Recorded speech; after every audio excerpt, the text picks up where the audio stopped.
We've just arrived at the small town of Greenhills, located around 22 k's from York. Now we passed through York. York is a wonderful town. It was the first regional settlement after Fremantle, Perth, Guildford. The early settlers moved out to York.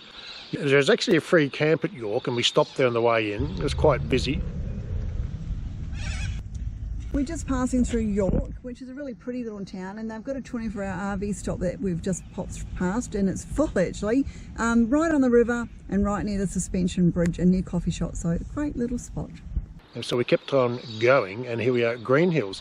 Now this Federation style hotel was built in 1906, and Greenhills, there's not much left of it now, but at one stage the population reached 2,000 and there was a total of 3 hotels operating. This is one of the pub camping places where if you buy a beer and or a meal, you can park your self-contained van, motorhome, close to the pub, between the pub and the hall for free. So that's what we're doing, apart from the pub is closed on Mondays and Tuesdays. So we spent last night here in Greenhills, and the rain that started yesterday when we left home continued all night, and now everything is very wet, and we've got rain all day today as well. And we have been told that the correct place to camp at Greenhills is actually across the road, because some of these trees on this side of the road are getting a little bit dodgy and some have fallen over. 3 k's down the road from the Greenhills Hotel is the Greenhills Church, which came into existence around 1912.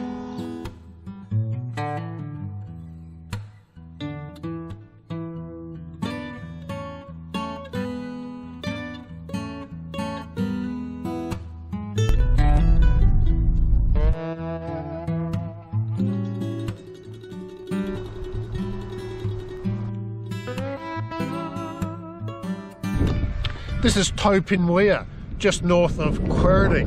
Built in 1912, it's a 200-foot concrete wall built across a natural depression on a large granite rock.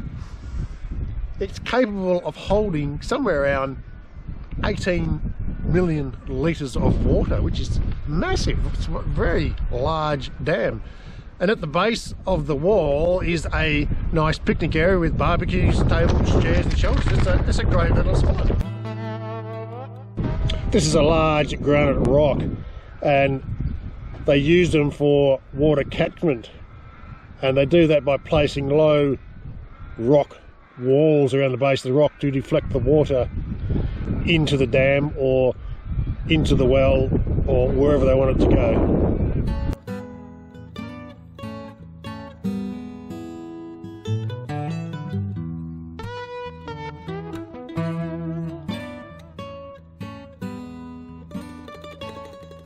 We're now at Kokerbin Rock Nature Reserve, which is 40 k's northwest of Bruce Rock. This is a big rock. It's actually the 3rd largest monolith in Australia after Uluru or Ayers Rock and Walga Rock.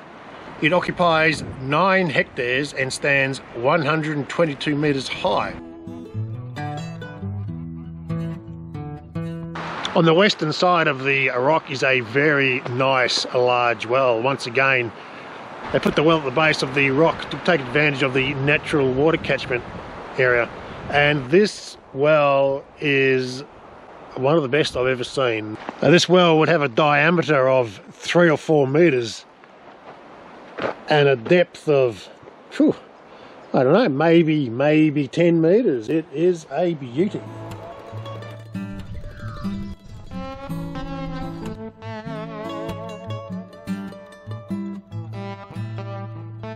Tonight we're staying at Kwolyn campground, which is maybe 40 k's west of Bruce Rock. It's a 72-hour maximum stay, free of charge. There's toilets, a camp kitchen, barbecues, tables and chairs, a couple of shade shelters. It's a large area, lots of sites. It was originally a town site, established around 1913, about the time the railway line went through. Didn't seem to last all that long. The only building that really remains now is the old church, so we'll go and have a look at that. There was actually a hotel built here in 1914, the Kwolyn State Hotel, and that lasted until 1992 when it was destroyed by fire. We're taking a walk around the old ghost town of Kwolyn, which is now a campground, which is a good one too, by the way. We've come across this structure, we're not really sure what it would have been.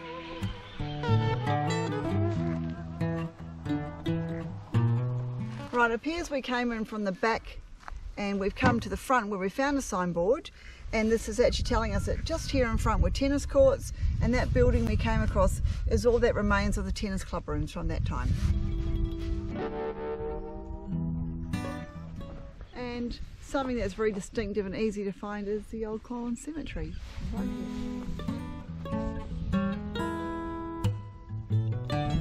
I'm standing at what was the site of the old Kwolyn State Hotel, built by the WA government back in 1914, and it was a key social meeting point for people up until 1992 when it sadly burned down by fire.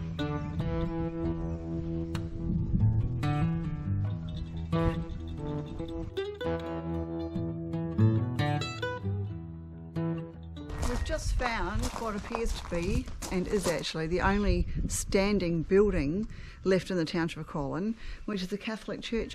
The other day we were at one of the touristy destinations with the caravan on, and it was a little bit squeezy, so I had to do quite a tight turn to exit the place, and I discovered that if you do a tight turn, the stone guard and the rear tail light come together. So I ended up breaking my tail light, because when I was doing a tight turn, that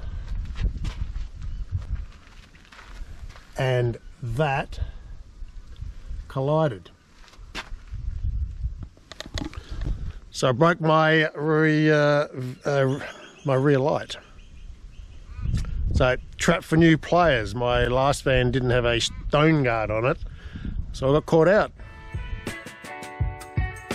We're on our way to Bruce Rock, and we just passed through the very small town of Shackleton, which is probably best known for its very small bank, which measures about 2 metres by 3 metres and operated from the 1930s until 1997.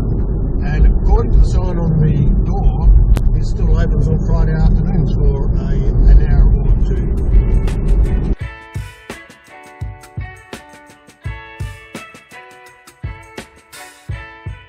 So we're just passing through Bruce Rock, and of course there's a rock at Bruce Rock, and at Bruce's Rock there is another pioneer well. Now this one's a square design on the top outside and round on the inside. Another very nice well. So once again we can see the well has been established in the valley of the rock, forming a natural catchment area, and the presence of all that vegetation indicates water.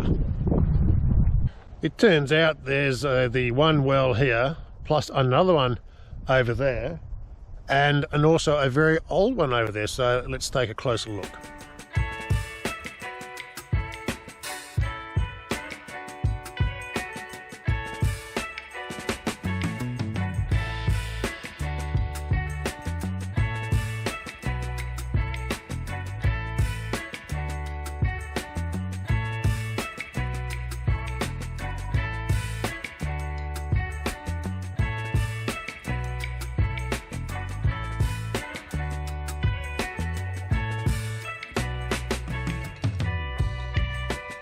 We're basing ourselves in the quaint town of Westonia for a couple of days. Westonia is around 310 k's east of Perth, just north of the Great Eastern Highway.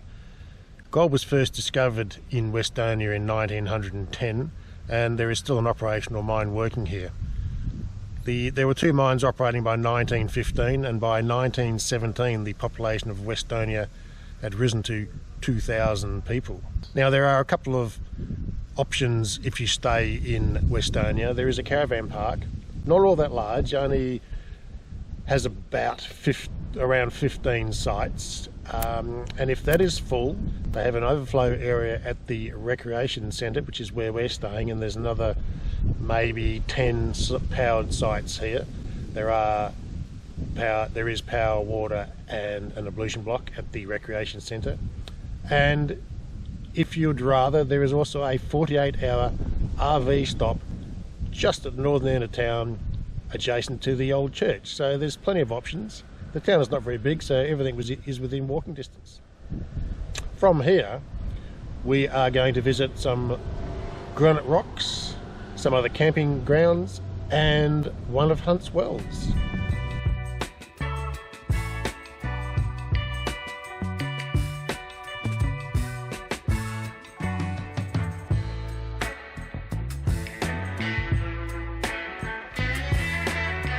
We now are at Karolin Rocks, and we've been told that there are 3 wells here. Now, Karolin Rocks is northwestish of Westonia, where we stayed last night. Very nice town. So let's have a look for these wells. There's a bit of white dirt here which looks unnatural, so let's go this way. So Karolin Rock is just there, and what we've been finding is the wells are usually at the base of the rock, and here is one right here. A well, a dam, quite large, right at the base of the rock. There's supposed to be 3 here, so we'll keep looking. We'll go up to the rock and take it from there.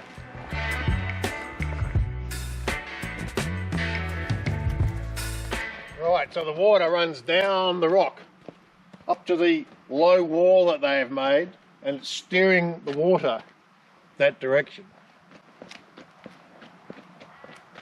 So the nice rock drain heading in this direction.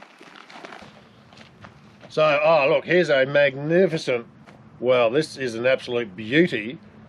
And just before the well, there's a bit of a hole that is designed to filter the water. Yeah, I'm not sure. Alongside the main well, there is a circle of rocks.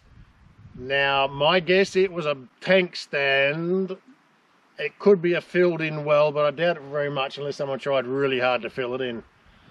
So we're not sure where the 3rd well is, unless that is it. So, don't really know. One thing about making wells using rocks is lots of rocks are required, and one of the jobs of the workers is to go and collect all the rocks, put them in a pile, and then make the wells. And this looks like the rock pile, and there's a few spares.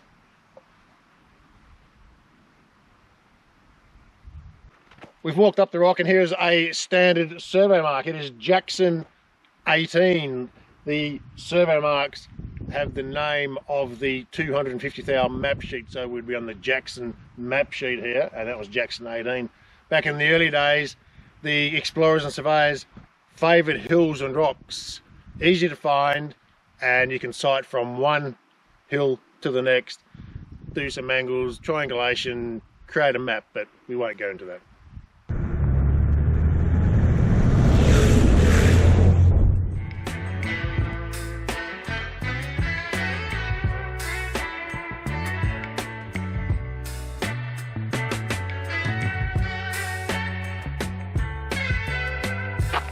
We are now at Baladjie Rock, which is northish of Westonia.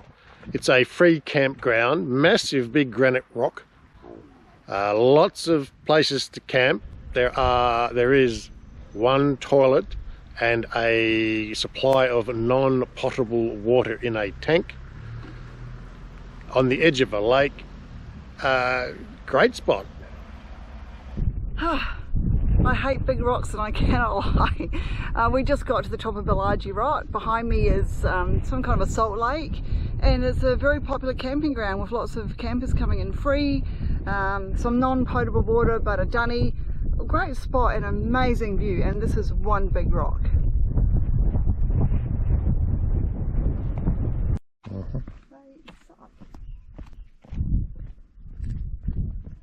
What are we having for lunch today, Nat? Cheese and crackers with probably a fly carcass or 5 and a cup of soup. Wonderful.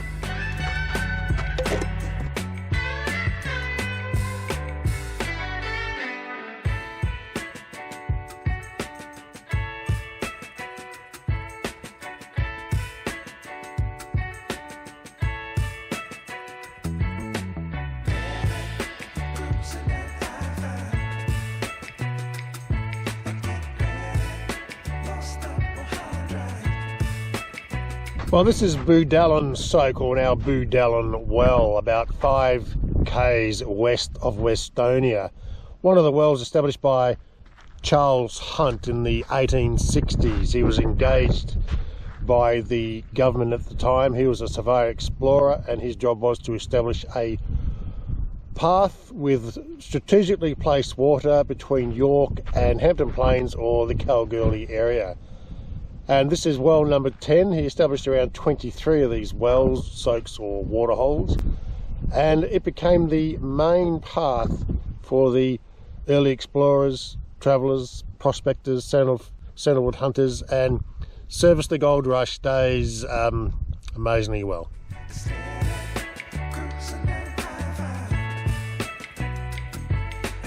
The well is only maybe 2.5 meters diameter and a depth of somewhere around 2.5 meters, and currently it is a dry well. Now I could be wrong, and I suspect I am, but it looks like there's a ship over there.